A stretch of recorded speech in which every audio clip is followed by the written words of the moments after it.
Hi, everybody. Thanks for joining me today. We're going to take a short little dive into the psoas and the iliopsoas.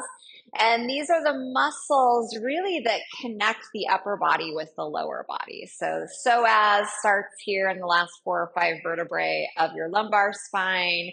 It drops down and kind of lines the inside of the pelvic bowl where it meets the iliacus and becomes the iliopsoas and ultimately connects here towards the lesser trochanter of your femur bone, your inner thigh.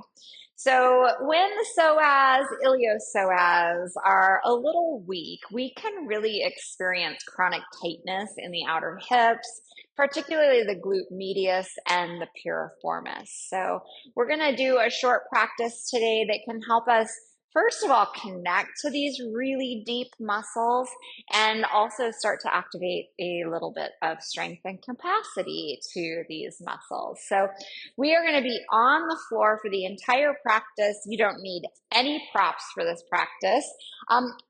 Maybe a blanket over your mat.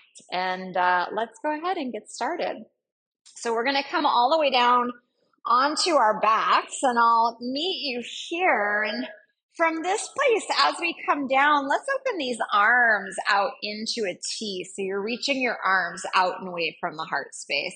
And you keep the bend to the left knee, but go ahead and stretch your right leg all the way out on your mat. So you're going to look like this. And we're going to start our practice here by in-swinging this left knee over to the right. But I want you to keep the inner blade of your left foot to the floor. And then you're going to press that inner blade into the floor. You're going to arch your back. Keep that left arm really heavy. So it's kind of rooting you to the earth. And then roll yourself all the way back onto your back. And we're going to do that a couple more times. So the left foot stays connected to the floor. You're just rolling to the inner blade, which is that big toe side. And we arch the back, nice big stretch.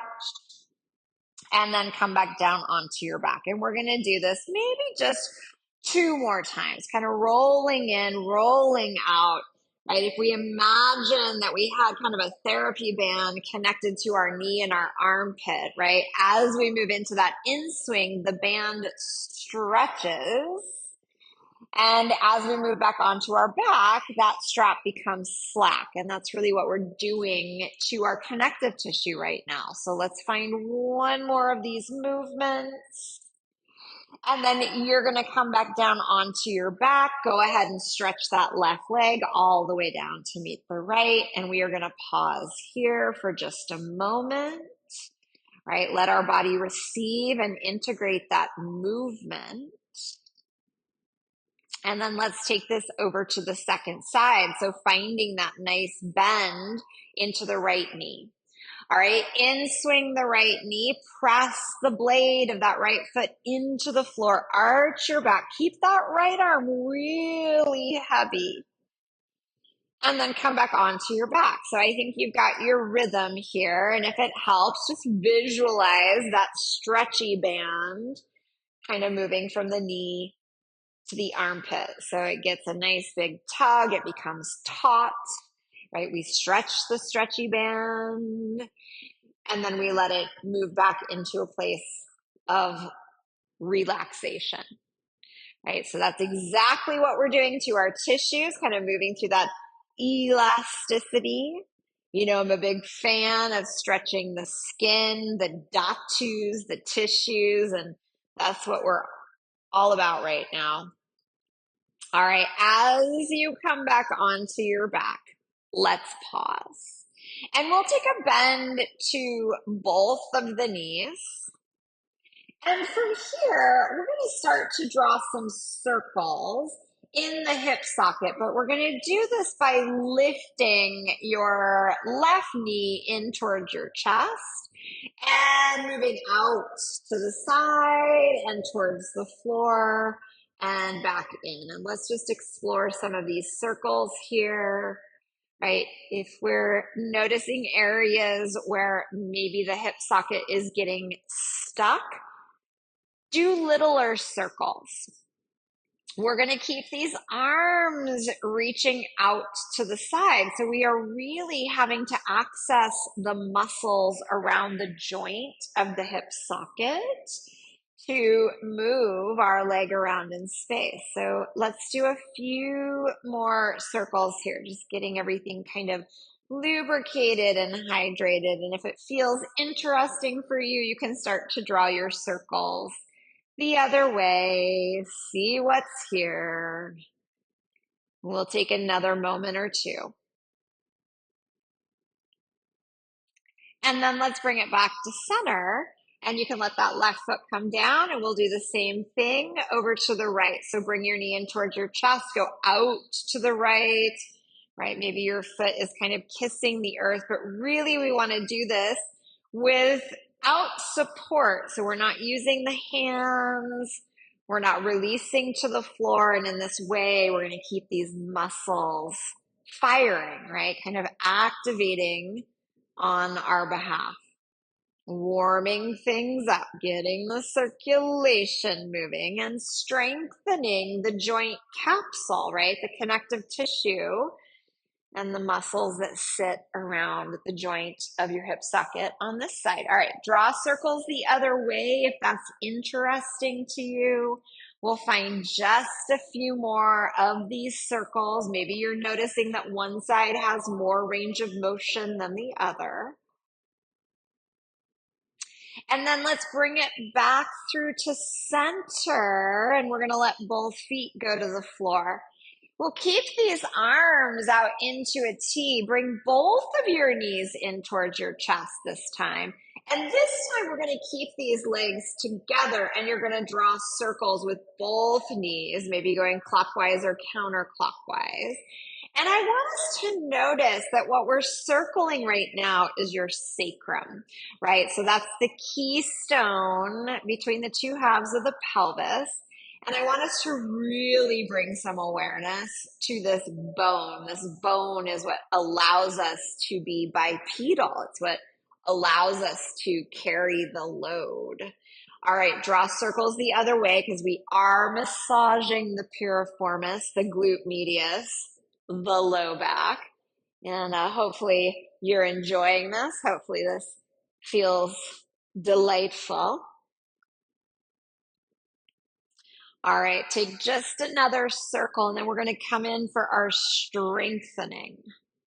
All right, so I'll meet you back with the knees in towards your chest, and we're going to release these feet to the floor.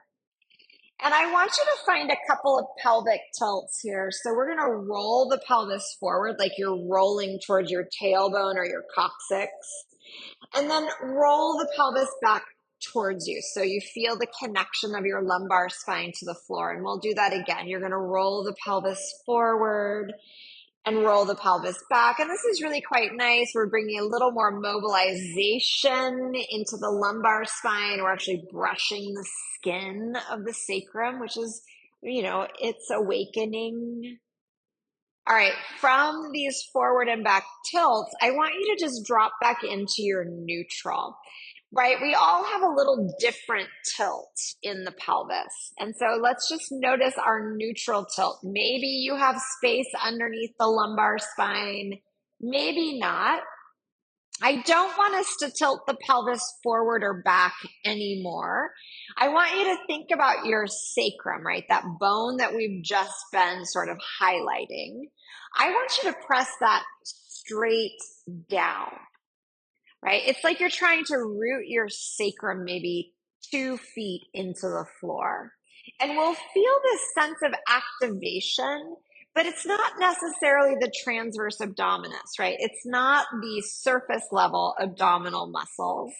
In fact, if we close our eyes and we keep pressing that sacrum straight down, we might notice that it's more the muscles that are lining the inside of the pelvis. It's almost like there's a little squeeze to our organs from behind the organs, right? From the viscera. Okay, go ahead and soften that. It doesn't look like we're doing anything at all. And I want to just remind you, we are not tipping the pelvis forward or back. We're just pressing straight down. So let's do this again. You're going to press the sacrum straight down. You'll feel as if your feet want to float up off the floor, but we're going to keep the feet to the floor.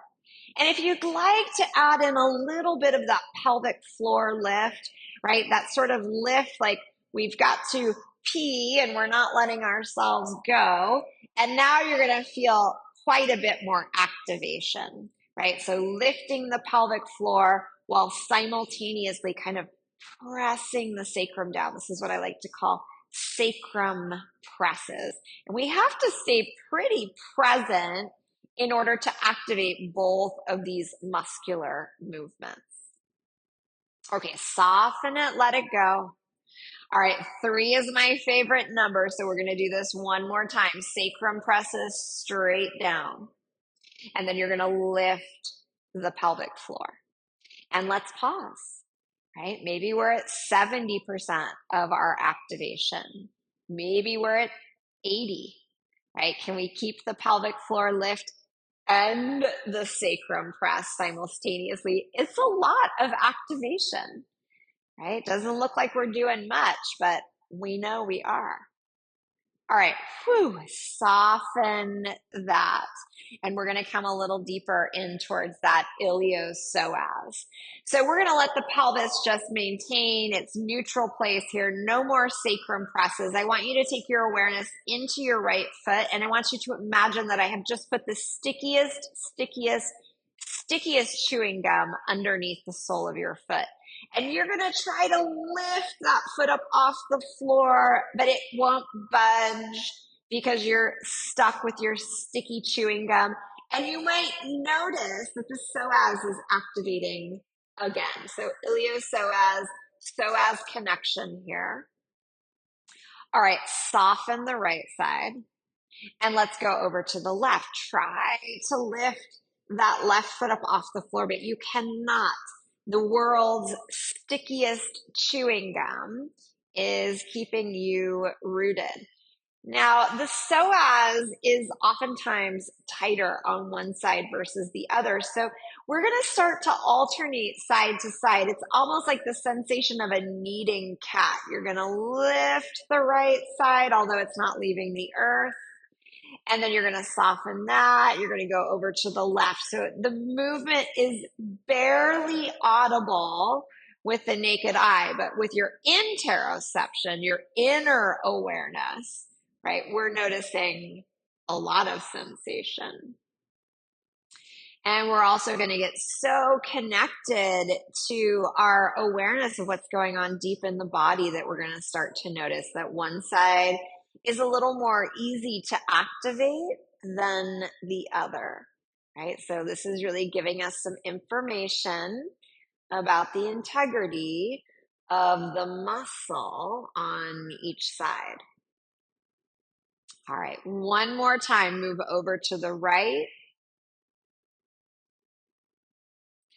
And one more time, move over to the left. All right, from here, we're going to pause. And it's as if your chewing gum has been sitting in the sun for a very long time. It just got a little bit more pliable. You're going to lift that right foot. And this time, what do you know? Your right foot comes just a smidge up off the earth. And then release. And let's do that over to the left. You're lifting and your foot's just going to kiss the earth. It's got the tiniest amount of movement. All right, release. Go back over to the right side. We're going to alternate these side to side. Let's see if we can do this with really stabilizing the pelvis. So we're not tipping the pelvis forward or back. We're doing this kind of like slow motion marching here from this supine position. And we're really isolating the movement to these deep hip flexors. All right, one more time over to the left. And then from here, let your feet relax. And we're going to stretch both of these legs all the way out on the mat. And as you do that, you might notice your body wants to take a nice big sigh. So we're going to let that happen. Psoas is really connected to your nervous system, to your respiratory diaphragm. So when we really release the activation of the psoas, right, there's a little bit of a reset in the nervous system. So certainly honor that big, full round of breath. And then from here, we're going to roll onto your right side body. And I'm going to turn to face you. And we're going to make a pillow with this right arm so you can kind of cradle your head here. And I want you to take a bend to your knees, and I'm going to scoot back. We're going to bring these knees in towards the chest, almost like you're coming into a fetal position. Left hand can come to the floor just to kind of support you here. And then this top left leg, we're going to open it up and let your foot come to the floor. And we're going to do a little bit of slide and glide with this right leg. So here's what this looks like. You're going to slide your leg down, and then you're going to slide it back in. And then slide it down and bring it back in. And let's just find a nice little brushing of the skin. This is great for activating some lymphatic movement. And we're certainly starting to activate your psoas, because your psoas, iliopsoas, these are deep intrinsic hip flexors, and they're responsible for kind of sliding this leg up and down. Okay, the next time that you have your leg extended, I want you to pause and float your leg up. And we're going to pause here and we're going to do some pumping of the fascial chain by pointing and flexing your foot. Like, stay with me here. Few more rounds of pumping.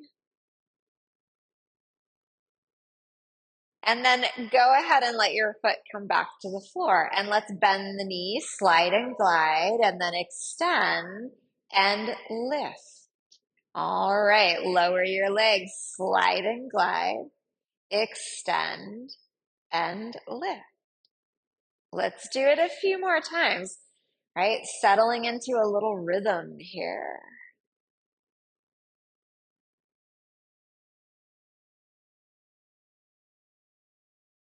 All right, one more time.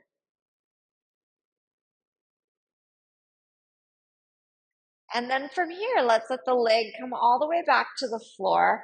Roll yourself onto your back and let's come all the way back into this supine position where we just pause. Close your eyes. Let your arms come down to your side body and let's notice that whole right side, the whole chain, right? From your hip flexors to your skin. There's just a really lovely sense of kind of vibration and pulsation, circulation, energy moving. Maybe we're feeling a little bit warmer, right? That's the fascia, that's the connective tissue, and that's these really deep muscles that we're starting to activate. So let's take a bend to the knees and we're going to kind of spin ourselves around to the other side. I'm going to turn to face you so I can stay facing you, but you can just roll yourself to the other side. Okay, so we're on the left. You're making a pillow with your arm, and we're going to start by bringing these knees all the way into the chest like a fetal position. All right, right hand goes to the floor. And then we're going to open this right knee because that's going to be kind of our stabilizing leg. All right, here we go. Let's do just the slide and glide. So kind of brushing the skin. If you've got one of these woven blankets, right, it's just the texture is so nice for activating this lymphatic movement. Super good for us to wake up the dhatus, right? The tissues, the skin. Let's do a couple more. And then the next time that your leg is extended, let's pause and we're going to lift. And we're staying here to kind of pump this fascial chain. So we'll point and flex. Point and flex. Yes, let's find just a couple more of these. And then go ahead and lower your leg, right? Bend the knee, do your slide and glide. And then as you extend, float the leg up. So activating your adductors, your adductors, they're part of our core sheath of connective tissue. And here we go. We're going to settle into this rhythm, maybe just for about another 30 seconds or so.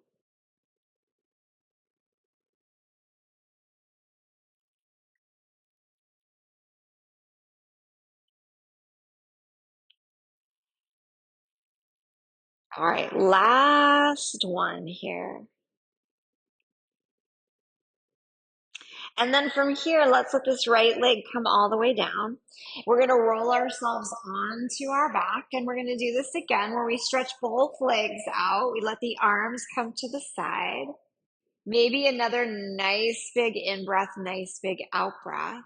But let's really connect to this sensation of vitality, right? Moving around the legs. We've brushed the skin. We've got some lymph moving. We've got some circulation, hyaluronic acid going to the joints, synovial fluid, and really starting to wake up these very deep intrinsic hip flexors, right? Finding a little more ease for our glute medius and our piriformis.